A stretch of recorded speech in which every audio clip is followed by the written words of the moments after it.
Pemirsa, sejumlah perwakilan petani dari Teluk Kepayang, Tanah Bumbu, dan Kota Baru mengadukan penyerobotan lahan yang dilakukan oleh PT John Lynn Argo Lestari. Mereka mengadu ke PBNU karena upaya pengaduan melalui jalur formal seperti kepolisian tidak membuahkan hasil. Sejumlah perwakilan petani dari Teluk Kepayang, Tanah Bumbu, dan Kota Baru, Kalimantan Selatan mengadukan penyerobotan lahan yang dilakukan PT John Lynn Argo Lestari atau JAL di daerah itu. Mereka sengaja mengadu ke PBNU karena selama ini upaya pengaduan yang telah dilakukan melalui jalur formal seperti kepolisian tak membuahkan hasil. Salah seorang petani yang tidak mau disebutkan namanya mengaku para petani sudah mengadukan kasus penyerobotan lahan itu tahun lalu ke Polres hingga ke Polda Kalimantan Selatan. Mereka jadi terlapor sekarang kembali. Akhirnya kalau ikut aturan saya dibebaskan mereka karena ikut aturan mereka itu, Pak. Dan mereka itu masyarakat itu lahan 300 hektar itu bukan satu orang, Pak.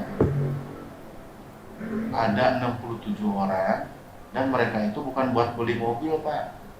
Mereka tuh buat sekolah, buat makan sehari-hari, sementara kondisi pandemi begini. Dari pemerintah sumbangan nggak jelas, Pak, itu nggak cukup, nggak mumpuni. Sekarang lahan sawitnya diambil, Pak. Para petani berharap PBNU bisa membantu menyelesaikan masalah tersebut.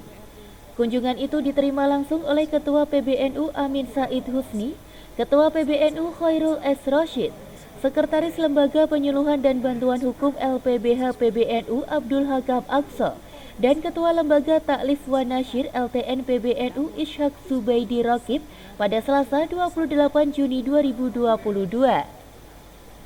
Kasus berawal pada 2020. Saat itu ada 67 petani yang memiliki 700 hektar lahan.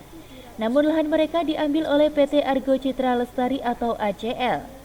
Dalam perjalanannya, PT ACL diambil alih oleh PT John Lynn Argo Lestari atau JAL, milik Haji Syam.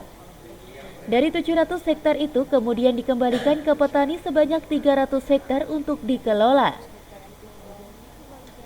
Namun kemudian ketika pohon sawit itu sudah berusia 5 tahun lebih, PT JAL meminta lahan itu lagi. Sebagai gantinya, PT JAL hanya mengganti pohon sawit itu seharga Rp35.000 per pohon, ditambah dengan Rp5.000 per 1 tahun. Total ganti rugi yang diterima hanya Rp70.000 per pohon. Petani tidak berdaya, mereka tidak bisa menolak apalagi protes. Sebab menurut Ahmad, jika mereka menolak atau protes, urusannya dengan nyawa. Ia mencontohkan pernah ada seorang pemilik lahan yang istrinya kebetulan menjadi PNS di daerah itu. Sang pemilik lahan protes, namun tak lama kemudian, istri sang pemilik lahan itu dipindah kerjanya ke tempat yang jauh dari keluarganya.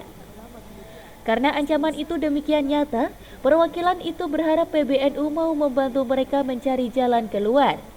Harapannya lahan yang dimiliki masyarakat tersebut dapat dikembalikan dan mereka bisa hidup tenang.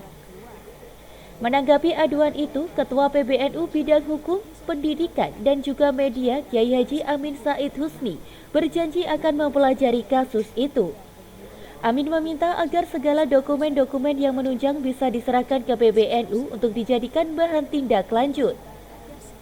Ketua PBNU lainnya Khairul S. Rashid menambahkan, aduan yang disampaikan para petani itu nantinya akan dibicarakan di pengurus harian untuk dicarikan solusi. Beberapa orang atau perwakilan dari petani melaporkan bahwa telah terjadi penyerobotan lahan sawit di sana ya, yang itu mereka mengklaim bahwa itu hak mereka. Dulu luasnya sekitar 700 hektar pemberian dari pemerintah, itu kan kawasan Trans kalau tidak salah. Kemudian di tengah jalan katanya ini bahasanya dibeli lah, tapi mereka membahasakan penyerobotan gitu ya.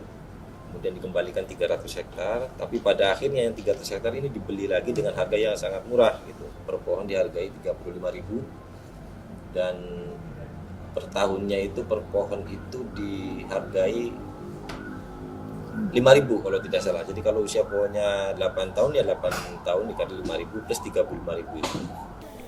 Sekretaris Lembaga Penyuluhan dan Bantuan Hukum Nahdlatul Ulama Hakam Aqsa berharap para petani itu bisa segera menyerahkan data lahan, pohon sawit, dan juga jumlah petani yang dirugikan.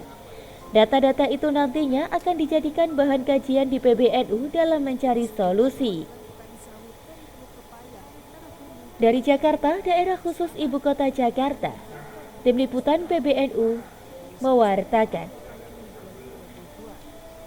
Kedatangan mereka untuk mengadukan dugaan penyerobotan